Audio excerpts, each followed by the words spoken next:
Brett Kingman, welcome to Australian Musician. It's a pleasure to be here. Thanks, Greg. Thanks for having me. How are you feeling at this period in time? Well, it's a unique period in time, isn't it? Probably the most unique period in the last 100 years or so. So I'm feeling a mixture of anxious but determination, I think, is probably the best way to sum it up, because my motto has always been onwards and upwards and rarely backwards, and try not to go sideways either. So we've just got to make the most of this situation and try and create opportunities rather than sit back and wait for handouts, that's what I'm doing.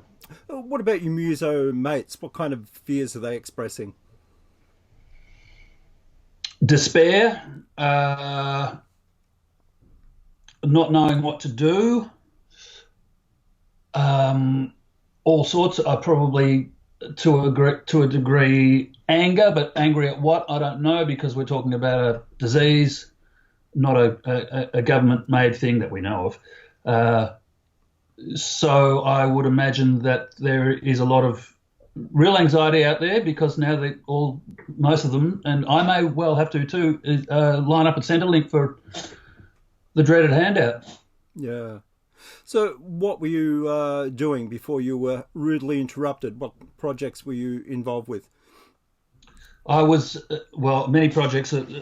My YouTube channel here, which is still an ongoing concern, and I'm surrounded by stuff that I've got to demo. In fact, new products came in just 5 minutes before we got together. So there's no dramas there, but we're in the middle of the Red Hot Summer Tour, which was a 4-month national tour, one of the biggest national tours, I would say, that's ever been undertaken. When we were playing to maybe 15,000, 20,000 people every weekend. This is with James Reyne?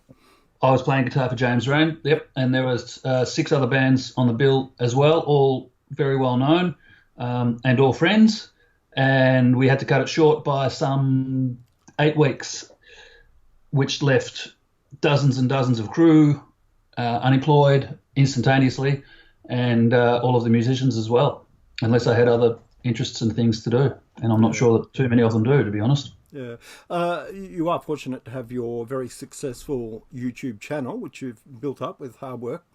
Mm-hmm. You were voted, in fact, in the top 10 video demo channels in the world. That must have been quite an honour for you. It was quite a surprise, and it was quite an honour too, yes. I couldn't believe it. So one of my Facebook friends alerted me to it, and I had no idea that I was even in the running. So, it was to be mentioned in the same ladder, on the same ladder as all of the new guys, who are all very well known, because, I'm an old part now, but to still be respected, I suppose, was a big thing. Yeah. Yep. So all of the work that I've done since, when was that? I think that was last year or the year before. So the 7 or 8 years that I'd put in, and the 2,000 videos that I'd made, paid off in terms of respect. Didn't make much difference to the dollar value, but the jobs, they keep on coming, and I'm surrounded by maybe 13, 14, 15 as we speak. In fact, this amazing looking gizmo just arrived from Hughes and Kettner. Okay. So there's a lot of tech products that are showing up on my desk at the moment. Another good one is, and this is a bit of show and tell, I hope you don't mind me just interjecting your interview agenda here. This is the new one from Fractal Audio, the FM3. Okay. We're waiting for lots of stocks of those, but I have one here to begin writing presets and video demos for. I've got several new Australian manufacturers' pedals here. Here's one from Lee Turner up in Queensland, so I'm looking forward to giving that a shot and giving Lee some mileage. This one's from BAM Pedals in South Australia. It's a mixture of a compressor and an overdrive circuit. That'll be fun as well. There's tons of stuff here. There's new stuff coming in from Roland, from local manufacturers. So I'm very fortunate, as you correctly point out, to be in this position and now to be able to actually be able to spend more time getting it done, because I'm off the road. Have there been any particular products that have really blown you away this year so far?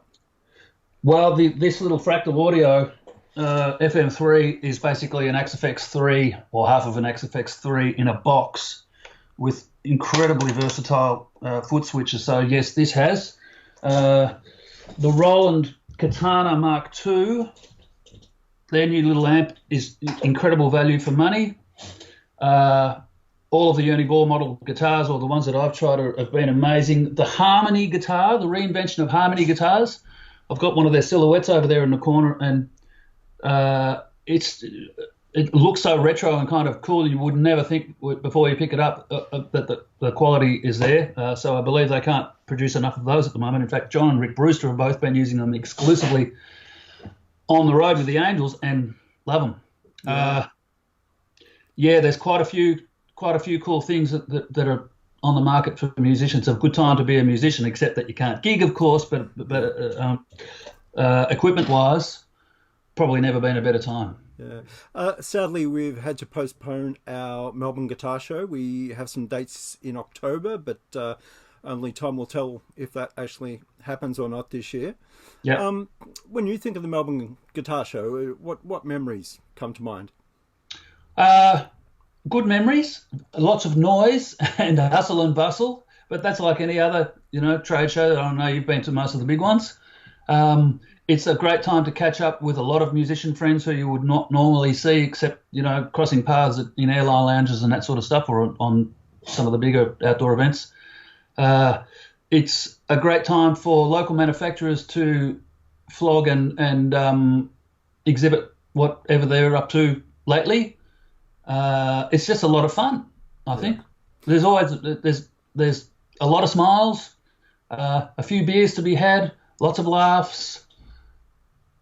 It's become a bit of an institution, and I'm fortunate enough to have been involved with it with yourself and Rob. I think since its inception, so it's a good thing, Greg. Yeah. Well, hopefully we'll get there in the end. I beg your pardon? Hopefully we'll get there in the end this year. Yeah. Yep. Yeah. So just finally, what's the message that you'd like to put out there to the local musician community? Try and reinvent yourself. Whatever digital facilities you have at your disposal, they're going to be your best friend for this period of time. If that means doing online lessons, if that means offering setup tricks. I know my friend Warwick Newman is doing that at the moment with his amp mods and stuff. Spoke to him this morning. You've got to be a little bit inventive. Don't just sit down in despair and wait for handouts, because although that will happen, they're not going to actually further your own cause. So you've got to, use this unfortunate period of time to try and be as positive as you can in terms of your own future, until things get back on track. Yeah. All right, Brett. Well, thanks for joining us, and stay healthy. My pleasure, Greg. Thank you for having me. See you soon.